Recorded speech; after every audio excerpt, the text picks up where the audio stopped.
Hi hello. ഇന്ന് healthy ആയിട്ടുള്ള ആവിയിൽ വേവിച്ച പലഹാരം ഉണ്ടാക്കിയാലോ. നോമ്പിന് അടിപൊളിയാണ്, എണ്ണയിൽ പൊരിക്കാത്ത നല്ല ഹെൽത്തി ആയിട്ടുള്ള ഐറ്റംസാണ്. അപ്പോൾ എങ്ങനെയാണ് ഉണ്ടാക്കുന്നതെന്ന് നോക്കാം. അതിനായിട്ട് തേങ്ങ ഒരു മുറി, പിന്നെ പെരുംജീരകം 1/4 ടീസ്പൂണ്, ചെറിയുള്ളി, പച്ചമുളക് ഇവയൊക്കെ ചതച്ചെടുക്കാം. ഇനി മാവ് വാട്ടിക്കുഴച്ചതിലേക്ക് തേങ്ങ ചതച്ചതും കൂടെ ചേർത്ത് നന്നായിട്ട് മിക്സ് ചെയ്ത് കൊടുക്കാം. വറുത്ത അരിപ്പൊടിയാണ് ഞാൻ എടുത്തിട്ടുള്ളത്. 1.5 കപ്പ് പൊടിയാണ്.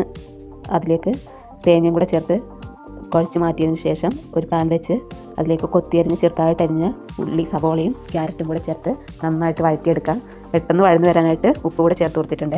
ഇനി അത് വഴന്ന് വരുമ്പോൾ അതിലേക്ക് ചെറുതായിട്ട് അരിഞ്ഞ് വെച്ച തക്കാളിയും പച്ചമുളകും ഇഞ്ചി വെളുത്തുള്ളി പേസ്റ്റും ചേർത്ത് ഇളക്കിയതിന് ശേഷം പൊടികളായിട്ട് മുളക് പൊടി, മഞ്ഞൾപ്പൊടി, ഗരം മസാല, ചിക്കൻ മസാല ഇവയും കൂടെ ചേർത്ത് നന്നായിട്ട് പച്ചമണം മാറിയതിന് ശേഷം അതിലേക്ക് ഒന്ന് ക്രഷ് ചെയ്തെടുത്ത ചിക്കനും കൂടെ ചേർത്ത് മല്ലിയിലയും ചേർത്ത് നന്നായിട്ട് മിക്സ് ചെയ്ത് എടുക്കാം. അങ്ങനെ ഫില്ലിങ്സ് റെഡി ആയിട്ടുണ്ട്. ഇനി നേരത്തെ തയ്യാറാക്കിയ മാവ് ചെറിയ ചൂടേ ഉള്ളൂ. ഇപ്പം ഇനി മാവൊന്ന് കുഴച്ച് നല്ല മിക്സ് ആക്കി എടുക്കുക.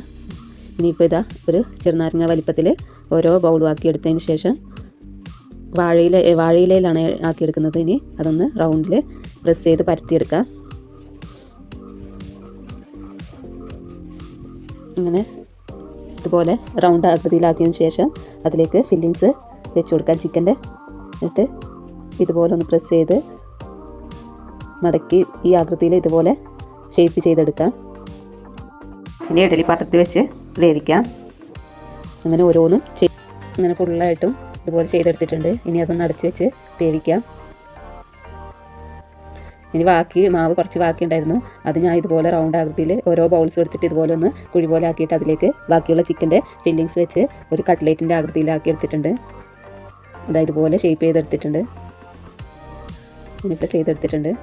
ഇനി അതും നേരത്തെ തയ്യാറാക്കിയ ഇലയുടെ മുകളിലേക്ക് വെച്ച് ആവി കയറ്റിയെടുക്കാം. 30 മിനിറ്റ് ആയിട്ടുണ്ട്. ഇപ്പോൾ 2 ഐറ്റംസും തയ്യാറായിട്ടുണ്ട്. നേരത്തെ തയ്യാറാക്കിയ മാവ് കൊണ്ടുള്ളത് മുളക് പൊടി, ഉപ്പ്, മഞ്ഞൾപ്പൊടി ഇവ ചേർത്തൊന്ന് മീനൊക്കെ തട്ടുന്ന പോലെ പേസ്റ്റ് രൂപത്തിലാക്കി അതിനകത്തോട്ട് ഇട്ട് കൊടുക്കാം. ഇനി ഇലയുടെ ഒരു പാത്രത്തിലോട്ട് ഇട്ട് മാറ്റുവാണ്. ഇനി ഒരു പാൻ അടുപ്പിൽ വെച്ച് അതിലേക്ക് അല്പം വെളിച്ചെണ്ണ ഒഴിച്ചതിന് ശേഷം ഓരോ ഇതും ഈ മുളകിനകത്ത് ഒന്ന് കോട്ട് ചെയ്തതിന് ശേഷം ആ എണ്ണയിലോട്ട് ഇട്ട് കൊടുക്കാം. കൽമാസൊക്കെ തയ്യാറാക്കുന്ന അതേ ഇത് തന്നെയാണ്. ഇനി അതിലേക്ക് അല്പം കറിവേപ്പിലയും കൂടെ ചേർത്ത് ഫ്രൈ ചെയ്തെടുക്കുക. ഇപ്പോൾ ഒരു ഭാഗം വെന്ത് വന്നിട്ടുണ്ട്. ഇനി തിരിച്ചിട്ട് കൊടുക്കുകയാണ്. അപ്പോൾ ചിക്കൻ വെച്ചിട്ടുള്ള ഹെൽത്തി ആയിട്ടുള്ള അടയും കൽമാസും തയ്യാറായിട്ടുണ്ട്. അപ്പോൾ ഒന്ന് ട്രൈ ചെയ്ത് നോക്കാൻ മറക്കല്ലേ. Thanks for watching.